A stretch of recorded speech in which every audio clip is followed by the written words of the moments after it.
honorable leaders of the organizers, honorable representatives of all aspects of the government, of city councils, of the state legislature. We are so honored to have you here. And actually, this is my second visit to the great state of North Carolina. I was so warmly welcomed on the very first stop of this trip with your presence here. Please let me say once again, on behalf of myself and my colleagues, thank you, thank you. For the Chinese, North Carolina is not an unfamiliar name. From the Blue Ridge Parkway, but we missed it today, to the movie Green Book, and to the Research Triangle Park, the icons of North Carolina are well-known names in China. Lieutenant Robert Hoyle Upchurch, I don't know if you guys know this name, but he is well-known in China, who was from High Falls, North Carolina, was a member of the Flying Tigers in the Second World War, and he laid down his life for the Chinese People's War of resistance against Japanese aggression. Now, China is North Carolina's third largest export market and second largest source of import. North Carolina knows best how friendship and cooperation between China and the US have developed along the way. This year marks the 50th anniversary of the historic visit by President Richard Nixon to China. The China-US relationship has registered historic development, like a giant ship sailing forward in the ocean. Today, the relationship is faced with complex and severe challenges, just like the ship is going through some hidden shoals against high winds. To brave the wind and forge ahead, or to hang back and doubt its direction, this is a significant choice for us all. The China-US friendship relationship must and can only go forward. Any stagnation, backsliding of the relationship, or any repeat of the even Cold War conflict and confrontation would bring unbearable costs for both countries and the whole world. China and the US enjoy intertwined interests and close cooperation. In 2021, the two-way trade bucked the global trend and exceeded $755.6 billion US dollars, up by 28.7%, and supporting millions of jobs in both countries. Among that, China's import from the US reached $179.5 billion US dollars, up by 32.7%, even higher than the total number of bilateral trade. China is among the top 5 export destinations for 47 US states. There are over 70,000 American businesses in China, and 97 of them are profitable. More than 300,000 Chinese students are studying in the US. Before the pandemic, the number was larger, accounting for 1/3 of the total international students in the country. Almost 1/3 of researchers in the US research institutes have received at least part of their education in China. I think many of them fall under this category. The two sides have established over 280 pairs of sister province, state, and city relations. Facts speak louder than words. To decouple or to incite hatred will only cause a lose-lose situation, and this is unacceptable to our people.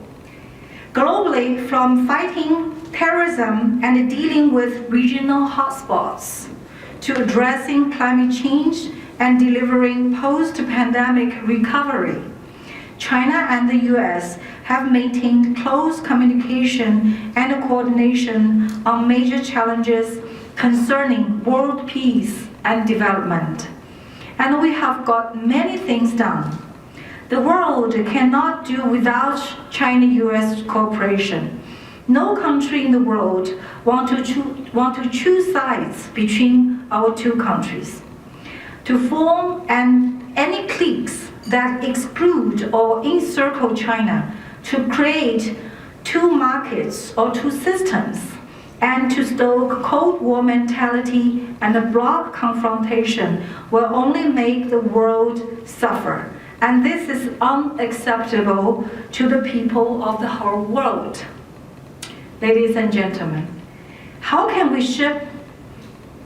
ship of China-US relation sail past the treacherous shoals and return to the right track as soon as possible? First of all, we need to steer it in the right direction. In his video call with President Joe Biden, President Xi Jinping of China highlighted the three principles of mutual respect, peaceful coexistence, and win-win cooperation in developing China-US relations. President Biden responded positively and reaffirmed that the US does not seek a new Cold War with China. It does not aim to change China's system. The revitalization of its allies is not targeted at China. The US does not support Taiwan independence, and it has no intention to seek a conflict with China. The important common ground reached by the two presidents has pointed the direction and provided guidance for the growth of China-US relations. The most fundamental principle for a stable China-US relationship is respect for each other's sovereignty, social system, and development path. As two major countries, different in political system, history, culture, and development stage, China and the US should view each other in an objective and rational light. It is nothing unusual for us to have problems, but there should be no groundless speculation or intentional misinterpretations. It is only normal for us to have differences, and they should be properly managed with mutual understanding and mutual accommodation. However big the problem is, it is no big deal when you think of the two people's aspiration for a better life. We should not let prejudice and alarmism control our minds. Instead, we need to make improving the well-being of our two peoples our shared goal. Second, we need to ensure the ship is fully empowered. China is determined to pursue opening up of higher standards and share with the world the dividends of its reform and opening up. China is a vast market. It is expected to import 22 trillion US dollars of goods, worth of goods in the coming decade. And by 2035, it will have a middle-income group of 800 million people. China will build a more attractive business environment and develop a higher level open economy.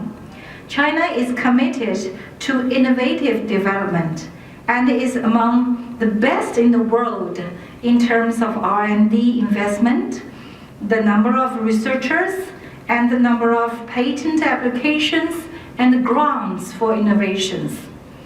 As a champion for green development, China will achieve carbon peaking before 2030 and carbon neutrality before 2060. And this will create new and diverse business forms and markets. China is also working on high-level opening up of education. The US will remain the first choice for many Chinese students when they decide to study abroad. China also welcomes more American students to study in China.